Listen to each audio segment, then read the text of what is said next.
찬송 부르겠습니다. 158장입니다.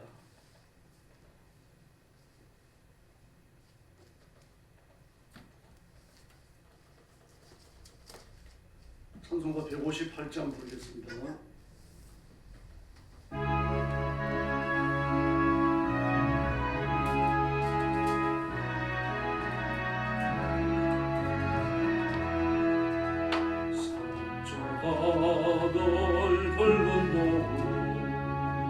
언덕 위에 비치노라.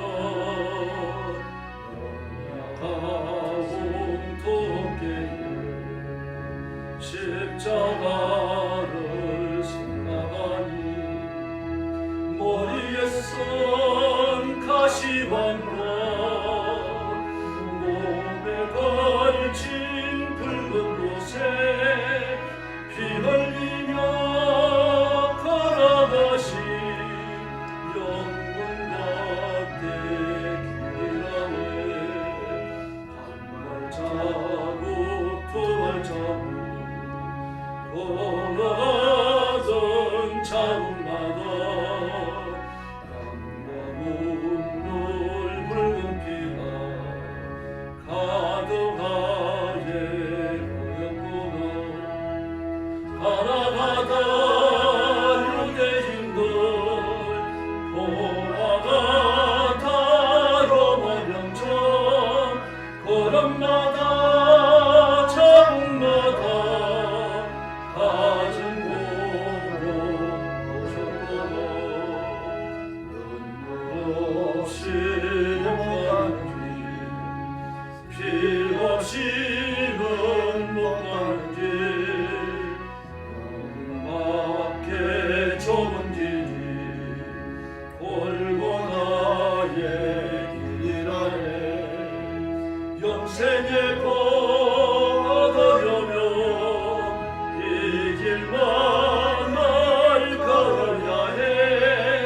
배고파도 올라가고 죽더라도 올라가세. 다리 쌈이 주고 저는 다리 고쳐주고 오지 못한 돈을 열어 영생 길을 보여주니 온갖 고통 다하여도 제 십자가 바로지고 골고다의 높은 곳에 나도 가게 하옵소서. 사랑합니다. 다리 쌈에 주고 저는 다리 고쳐주고 오지 못한 돈을 열어 생명 길을 보여주니 온갖 고통 다하여도 제 십자가 바로지고 골고다의 높은 곳에 나도 가게 하옵소서. 아멘. 121장 부르겠습니다. 찬송가 121장입니다.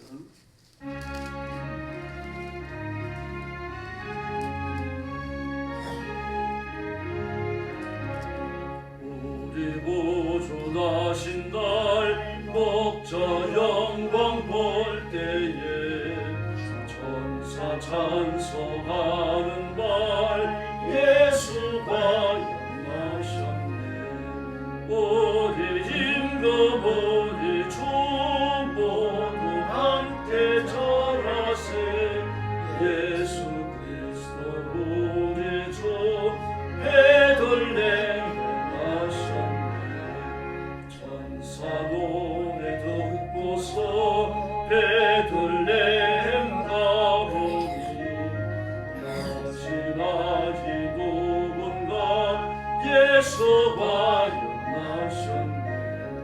우리 임금 우리 주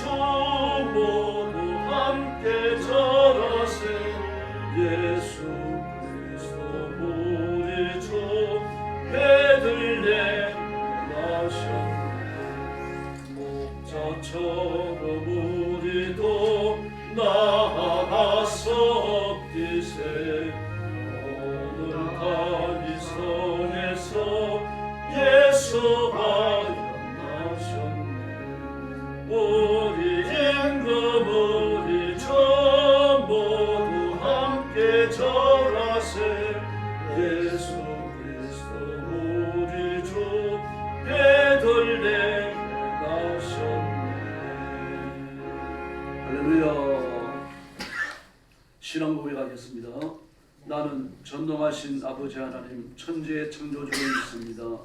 나는 그의 유일하신 아들 우리 주 예수 그리스도를 믿습니다. 그는 성령으로 잉태되어 동정녀 마리아에게서 나시고 본디오 빌라도에게 고난을 받아 십자가에 못 박혀 죽으시고 장사된 지 사흘 만에 죽은 자 가운데서 다시 살아나셨으며 하늘에 오르시어 전능하신 아버지 하나님 우편에 앉아 계시다가 거기로부터 살아있는 자와 죽은 자를 심판하러 오십니다. 나는 성령을 믿으며 거룩한 공교회와 성도의 교제와 죄를 용서받는 것과 몸의 부활과 영생을 믿습니다. 아멘. 자비로우신 아버지 감사합니다. 오늘 아침도 저희들을 주 앞으로 불러주시고 엎드려 경배와 찬양을 바치며 창조의 하나님, 구원의 하나님, 심판의 하나님 앞에 영광 돌리게 하시니 감사합니다. 이 시간도 주 앞에 엎드린 저와 성도들을 기억하시고 하나님의 가슴에 품으시고 악한 자들이 만지지 못하게 하시며 승리의 노래를 부르는 복된 하루가 되게 하여 주시옵소서. 오늘도 온갖 재난과 의학과 전쟁과 고난 속에 복음 전하는 선교사님들과 주의 종들과 성도들을 기억하시고 눈동자처럼 지켜주시며 하나님의 권능과 능력과 권세를 부어주시고 만인이 구원받는 놀라운 큰 역사를 일으켜 주시옵소서. 오늘 아침도 큰 은혜와 자비를 베푸시기를 원하옵고 예수님의 이름으로 간절히 기도 올리옵나이다. 아멘. 하나님 말씀 봉독하겠습니다. 요한일서 1장입니다.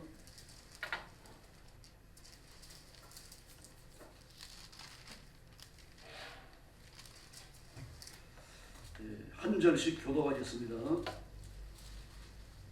1절 제가 먼저 봅니다.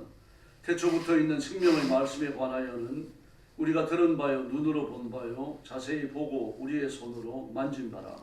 이 생명이 나타나신 바인지라 이 영원한 생명을 우리가 보았고 증언하여 너희에게 전하노니 이는 아버지와 함께 계시다가 우리에게 나타나신 바 되이시니라.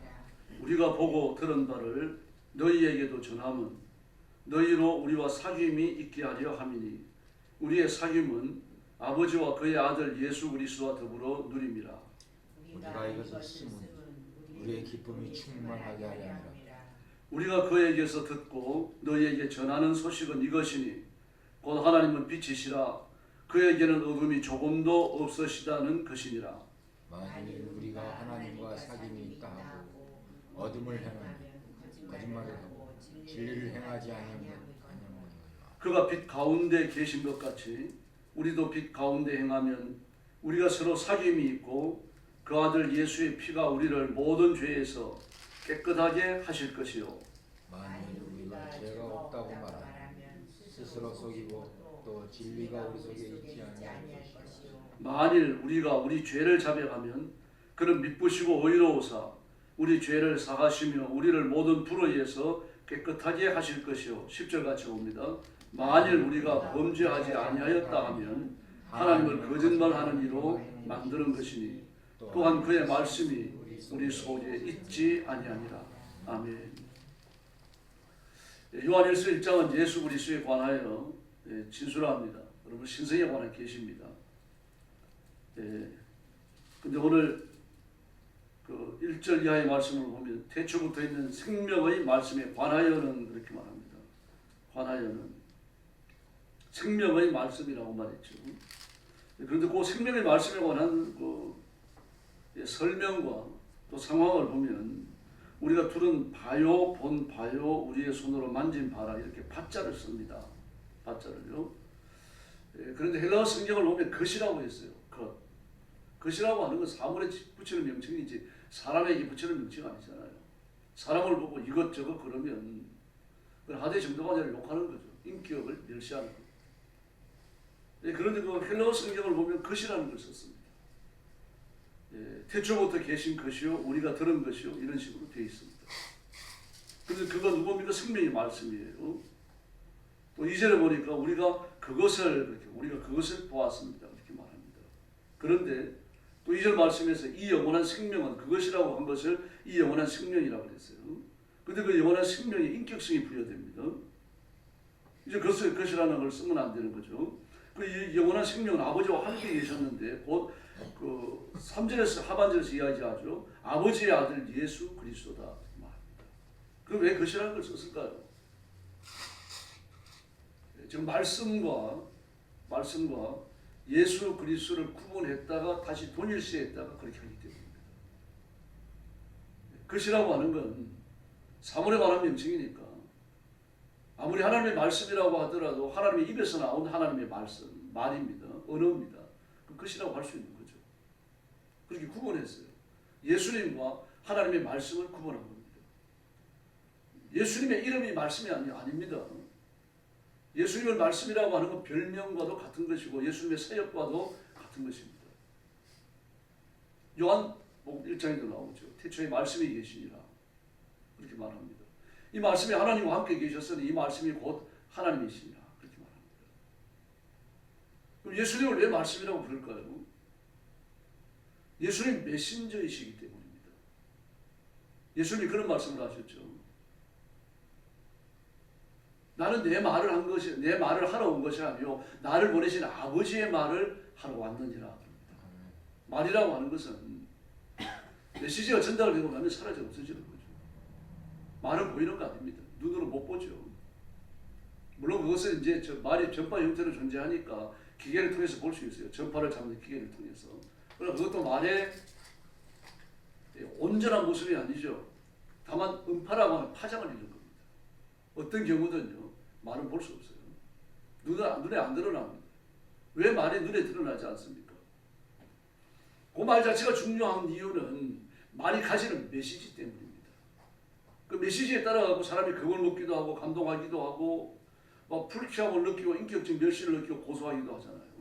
말 때문이잖아요. 그 말이 가지고 있는 메시지 때문이죠. 예수님도 마찬가지입니다. 자신의 말을 하러 오신 분이 아닙니다. 신부는 메신저로 오셨어요. 하나님의 말씀을 하러 오신 겁니다. 예수님의 말 한마디 행동 하나 예수님이 살아가신 모든 삶의 과정들이 아버지 하나님을 보여주는 겁니다. 그래서 요한복음에 보면 요한복음 14장에서 자꾸 예수님께서 아버지에 대해서 이야기하니까 예수님께 질문합니다. 자꾸 아버지 그러시는데 그 아버지 우리한테 좀 보여주십시오. 그런데 예수님께서 뜻밖의 말씀을 하시죠. 내가 너희와 이렇게까지 오래 함께 있었는데 또 아버지를 보여달라 그러느냐. 나를 본 자는 아버지를 봤다 그러십니다. 이 말씀은 예수님과 아버지가 삼위일체로서 하나이기 때문에 그렇다는 뜻이 아닙니다. 물론 그런 의미에서도 볼 수 있습니다만 그러나 요한복음 14장에서 나를 본 자는 아버지를 봤다라고 말씀하실 때 삼위일체라는 개념에서 말씀하시는 게 아닙니다. 그 말씀은 예수님 자신이 아버지를 보여주러 오셨기 때문이에요. 그러므로 너희가 내 말을 듣고 내가 일으키는 기적을 받고 내가 행하는 모든 것을 보지 않았느냐. 그런데도 불구하고 내가 아버지의 말을 전하고 아버지의 능력으로 기적을 일으켰는데 또 아버지를 보여달라 그러느냐. 그 제자들이 영적으로 어두운 겁니다. 그래서 그것을 분간을 못하고 있는 거죠. 마치 집안에 돌아가면 우리 아버지가 계시는 것처럼 하나님의 아버지가 어떤 제3자의 물리적 존재로서 존재한다고 생각하는 거죠. 그래서 아버지를 보여달라고 그러는 거예요. 이게 얼마나 어리석은 일입니까? 하나님께서 그런 말씀을 하셨죠. 너희가 성전을 지어놓고 내 앞에 예배를 드리고 참 제사를 드리고 하니까 참 잘했다. 그러나 이 지구라도 온 세상이라도 내 발등상조차 될 수 없다. 그렇게 말씀하십니다. 하나님은 그렇게 크신 분이기 때문에 그 크신 하나님, 그 크신 하나님을 보여주러 오신 분이 예수님이셨습니다. 예수님 자신이 하나님이셨죠. 바로 그 말씀입니다. 예수님이 오셨던 객관적 사역의 주체가 되시고 수단이 되셨던 그 생명의 말씀, 하나님의 말씀을 것이라고 부른 겁니다. 그리고 잘못된 표현이 아닙니다. 뭐 어떤 사람은 이 표현을 갖다 놓고서 이걸 봐라. 예수님을 것이라고 말하지 않았느냐. 그 예수님의 생명의 말씀, 생명 자신이시고 자신이 하나님이신데 그분을 가리켜 것이라고 할 수 있느냐. 착각한 겁니다. 그러면서 성경은 이 요한 1서에 기록된 이것은 그 요한이 받았던 계시가 아니라 그 당시에 예수님에 대해 있던 이야기를 여기 끌어다가 이렇게 편집해 놓은 거다. 뭐 이렇게까지 발전을 시켜 놓습니다. 무식한 겁니다. 말씀을 예수님 메신저로 오셔서 전했던 하나님의 말씀, 예수님을 보여주셨던 기적과 능력과 권능을 행하신 그 모든 것들을요 묶어가지고 예수님을 따로 떨어뜨려 놓은 거죠. 객관화 시켜 놓은 거예요. 그 나중에 다시 합치시키죠. 그래서 이 생명은 본래 아버지와 함께 계시다가 그렇게 말 계시다가 존칭을 쓰잖아요. 그러면서 아버지의 아들 예수 그리스도 그렇게도 예수님께 대한 바른 표현을 쓰고 있습니다. 말씀과 예수님을 따로 분리해서 객관화시켰다가 다시 동일화하고 있는 거죠. 그래서 이 표현을 썼습니다. 예수님은 하나님이신 줄로 믿습니다. 그래서 그 요한 1서 1장 1절에 나오잖아요. 태초부터 계신 이 그랬습니다. 계신 분, 계신 것이라고 그랬는데 예수님은 태초부터 계셨어요. 태초부터 계셨다. 부터라는 말을 쓰는데 태초부터 있는 태초부터 이게 이제 좀 문제가 될 수 있습니다.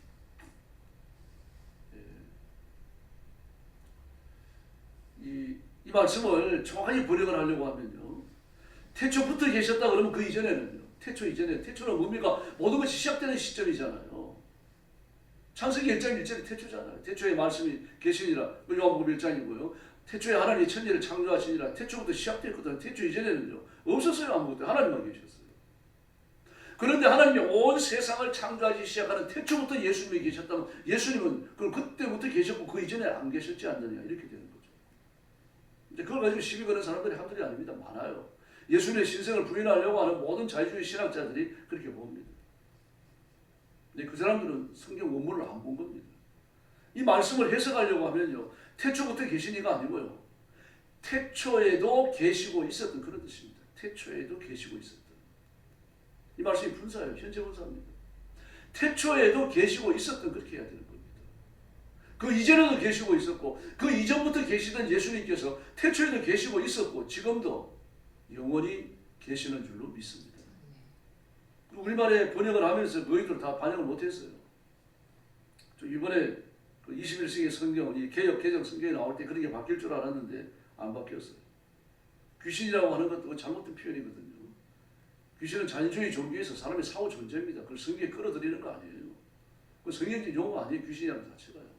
사람이 죽은 다음에 지옥 가면 천국 가는데 무슨 귀신이 존재할 수 있어요.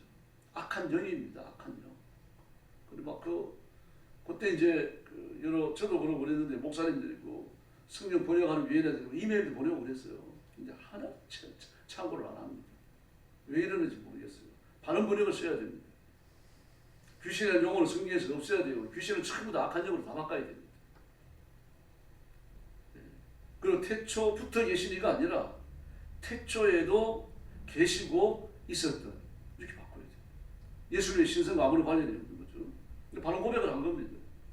미가서 5장 2절을 보니까요. 베들레헴 에브라다에 너는 유다 족속 중에 작을지라도 이스라엘을 다스릴 자가 내게서 내게로 나올 것이라. 그의 근본은 상고의 태초니라. 똑같은 말을 하는 겁니다. 상고의 태초니라. 상고라고 하는 건 아득한 옛날을 말하는 거죠. 히브리인들이 고대 히브리인들이 말하는 영원전이에요. 그리고 태초니라. 태초니라. 하나님 자신의 태초라는 얘기입니다. 하나님 이전에, 하나님 그때에도 이후에도 누구도 없었다는 이야기죠. 하나님 자신이 태초라는 얘기입니다. 그 고백을 미가서 5장 2절을 하고 있습니다. 하나님의 신성을 지금 고백하는 말이죠. 그래서 어떤 분들은 이 태초라는 말을 창세기 1장 1절에 태초가 있고 예수님의 태초가 있다 그러는데 그것도 잘못됐습니다. 태초라는 말은 시작이라는 얘기예요. 예수님의 태초다. 그럼 예수님도 언젠가부터 계시기 시작했다는 얘기 아닙니까? 출발점이 있는 거죠. 태초라는 말은 예수님께 적용하는 거 아닙니다. 적용했다면 계시고 있었던 이 수식어를 반드시 붙여야 됩니다. 그분이 또 누굽니까? 생명의 말씀이라고 말하죠. 생명의 말씀. 요한복음 6장 68절에서 베드로가 고백합니다. 주의 영생의 말씀이 여기 계시오며 우리가 네게로 가오리까. 그렇게 말합니다. 이 말씀을 하신 이유가 있죠. 예수님께서 그 벳세다 원판에서 500의 기적을 일으키고 나니까 그 모였던 15,000여 명의 사람들이 말입니다. 막 전부 다 배부르게 먹었을 뿐만 아니라 그 먹는 게 막 넘치도록 많으니까 전부 다 보따리를 가져와서 쌌는지는 모르겠습니다. 주머니 있는데 다 쑤셔 넣었어요. 막 이래가지고 뱃속에서 넣고 그래가지고 간 겁니다. 그러니까 또 먹어야 되는 거예요. 내일 아침도 먹고. 근데 그리고 나니까 그들에게 무슨 생각이 떠오르겠습니까? 이번에 왕이 되면 이제 먹는 건 끝났다. 지금이야 먹는 게 좀 이렇게 좀 하찮게 여겨지지만 우리 어릴 때만 하던 먹는 게 전부였잖아요. 겨울 오기 전에 연탄 뭐 몇백 장 사다 놓고 쌀 한 가마 사다 놓고 김치 담아 놓고 끝나는 거 아닙니까? 겨울에 일 안 하고 놀아도 그걸 먹고 사는 거죠. 더구나 예수님 당시에 말할 것도 없는 거죠. 먹는 게 포도청이에요. 목구멍이 포도청이라고 그러잖아요. 마찬가지입니다, 여러분. 근데 그런 상황에서 5년 이내에 기적이 일어나가지고 배불리 먹고 12광주에 가득 갖추고 말입니다. 자기들 주머니에 전부 다 쑤셔넣고 와가지고 그걸 또 밤에 먹고 이튿날 아침에 일어나 먹고 말입니다. 뭐 이러고 나니까 당연히 예수님이 왕이 되시면 우리 뭐 먹는 거 끝났다 그런 생각 안 하겠습니까? 그럼 몰려갔습니다, 예수님께로. 몰려갔더니 요한복음 6장에서 뭐라 그랬습니까? 너희들이 또 나를 찾아왔구나. 나를 찾아온 것은 진리에 관한 신령한 호기심 때문이 아니라 빵을 먹었기 때문이다.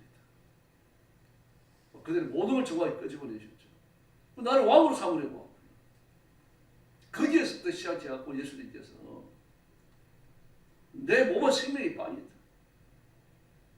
내 피는 영생의 양식이다. 내 살을 먹고 내 피를 마시지 않는 자는 생명이 없다. 뭐 이렇게 그 예수님 자신이 생명의 구주로 오셨다고 하는 것을 쭉 풀어서 이야기하는데 아무도 알아듣지 못합니다. 아, 참 어렵다. 이 말을 누가 이해하냐? 다 돌아가고 있어요. 예수님께서 말씀하십니다. 제자들에게 너희들도 가졌느냐? 그때 예수님 베드로가 한 말 아닙니까? 영생의 말씀이 여기 계시는데 우리가 누구로 가겠습니까? 예수님께서 기쁘셨어요. 예수님 자신이 영생의 말씀이고 영생을 주기 위하여 오신 줄로 믿습니다. 여기서 영생의 말씀이라고 하는 이유는 바로 예수님께서 뭡니까? 자신이 말씀에 그 자신이 영생의 수단이고 영생의 목적이고 영생의 전부 아닙니까? 이걸 전하러 오셨다는 이야기예요. 전하러 오셨기 때문에 말씀이라는 말이 붙는 겁니다. 지금요. 예수님이 하나님 입에서 나온 말씀이라는 뜻이 아니에요. 그 말씀은 의인화하고 인격성을 부여한 거죠. 오늘 부모도 말합니다. 그 예수님이 누구십니까? 아버지의 아들인데 예수 그리스도이신데 우리에게 오신 분이라는 얘기입니다.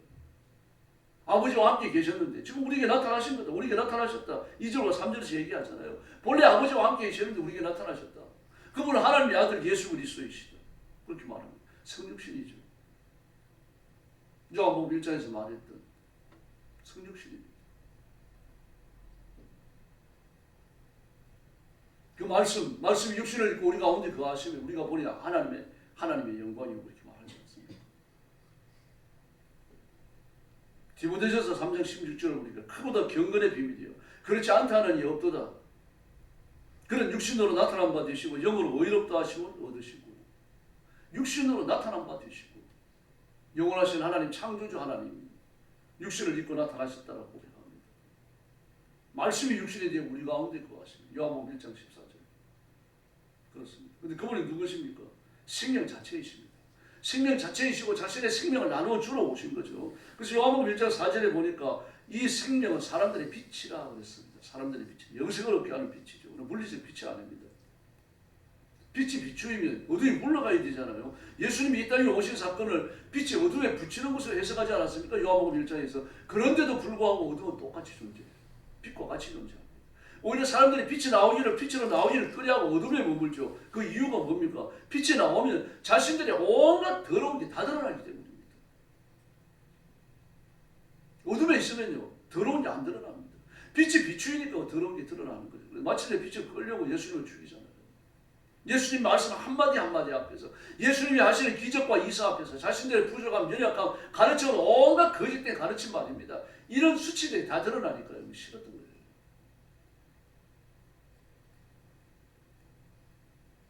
예수님은 영생하시는 하나님이시며 생명의 말씀이시며 성육신하는 하나님이시고 그리고 생명의 빛이신 줄로 믿습니다. 이걸 당신들에게 써보내려고 지금 말씀을 쓰고 있다는 얘기죠. 그리고 이걸 통해서 여러분과 내가 사귐을 갖게 됩니다. 이거 생각만 해도 되게 큰 기쁨이다. 그렇게 말합니다. 예수님을 전하고 예수님에 대해 설명할 생각만 해도 기쁨이 넘친다는 얘기입니다. 이게 우리 믿음이 되어야 할 줄로 믿습니다. 그래서 5절 이하에서는 이제는 5절에서 뭐라 그래요? 곧 하나님은 빛이시고 그랬습니다. 예수님을 빛이라고 할 때 하나님을 빛이라고 말합니다. 그 안에 조금도 어둠이 없다. 그래서 우리가 그 예수님을 모셔드리는 것을 예수님과 함께 사귄다라고 말했고요. 예수님을 모신 성도들끼리 서로 사귄다라고 말합니다. 그런데 바로 이 사람들은 5절 말씀에 보니까 하나님과 사귀는 것이다. 창조주 하나님, 여호와 하나님과 사귀는 것이다. 그렇게 말합니다. 그래서 우리가 하나님과 사귀기 때문에 하나님의 거룩하심의 영향을 받아가지고 우리 삶에서 죄를 몰아낸다면 우리가 하나님의 자녀요, 하나님의 백성이요, 의로운 사람이라고 하는 증거가 된다. 그렇게 말했습니다. 근데 이게 이제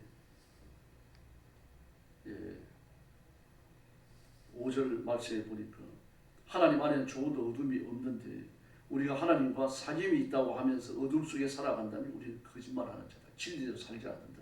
다시 말해서 가짜라는 얘기입니다. 이 말씀을 듣는 사람들 아주 가슴이 뜨끈 있을 겁니다. 그래서 우리가 온 힘을 다하고 또 노력을 다하고 하나님 앞에 헌신과 희생을 드려서 빛 가운데 살아가야 할 줄로 믿습니다. 예수님이 아버지 하나님을 보여주시러 오신 것처럼 우리 예수님을 보여주기 위해서 살아야 할 줄로 믿습니다. 그래서 반듯하게 살아야 되고 전도할 기회가 오면 전도하고 전도할 기회가 없더라도 예수님에 관하여 말하고 교회를 자랑하고 그리고 장차 올 소망에 관하여 말해야 합니다. 지금의 정치제도, 경제 구조, 학업 구조 어떤 것에도 구원의 여만이 없습니다. 예수님만 구원의 소망이고 예수님만 구원의 수단인 줄로 믿습니다. 그래서 오늘 새벽도 예수님을 의지할 새 힘, 예수님을 자랑할 당당함을 달라고 구합시다. 그래서 그 능력으로 무장하고 주님 손에 붙들려서 영화롭게 쓰임받는 존귀한 일꾼들이 되기를 예수님의 이름으로 축원합니다. 기도하겠습니다. 자비하신 아버지 하나님 감사합니다. 예수님이 빛이신데 우리가 빛 가운데 있고 빛의 교제를 함으로 예수님과 더불어 살고 예수님과 더불어 사는 그리스도인들끼리 또 하나가 되어지고 그래서 마침내 하나님의 영광을 드러내는 존귀한 사람들로 삼아주시옵기를 간절히 원합니다. 세상의 정욕과 욕심을 따라가지 않게 하시고 쾌락을 쫓아가지 않게 하시고 오직 예수님이 주시는 만족함과 기쁨을 따르는 깨어있는 저희들이 되게 하여 주시옵소서. 자비하신 하나님 아버지, 우리가 생각과 힘과 결심만 갖고 할 수 없사오니 성령 충만함을 주시고 성령의 권능을 주시고 지혜와 진리로 온전하고 반듯하게 하셔서 하나님의 영광을 받으시고 높임을 받으시는 그러한 역사가 우리 삶에서 충만케 하여 주옵소서. 성도들 가정과 가족과 자녀들이 복을 받게 하시고 교회는 부흥하는 결실을 맺게 하여 주시옵소서. 대통령과 정치인들에게 은혜를 주시고 다 주님 앞으로 돌아와서 온 백성의 죄를 회개하고 민족의 새 역사를 열어가게 하여 주시옵소서. 오늘 새벽도 기도하러 왔사오니 기도의 새 능력과 권능을 부어주시기 원하옵고 예수님의 이름으로 간절히 기도 올리옵나이다. 아멘. 주기도 드리겠습니다. 하늘에 계신 우리 아버지, 아버지의 이름을 거룩하게 하시며 아버지의 나라가 오게 하시며 아버지의 뜻이 하늘에서와 같이 땅에서도 이루어지게 하소서. 오늘 우리에게 일용할 양식을 주시고 우리가 우리에게 잘못한 사람을 용서하여 준 것 같이 우리 죄를 용서하여 주시고 우리를 시험에 빠지지 않게 하시고 악에서 구하소서. 나라와 권능과 영광이 영원히 아버지의 것입니다. 아멘. 합심 기도하겠습니다. 자비하신 아버지 하나님 감사합니다. 오늘 아침도 저희를 주 앞으로 주시고 하나님의 손에 끌린 감사드리니 감사합니다. 이 시간 주의 성령께서 능력과 권능을 주시고 은혜를 주셔서 하나님 말씀 앞에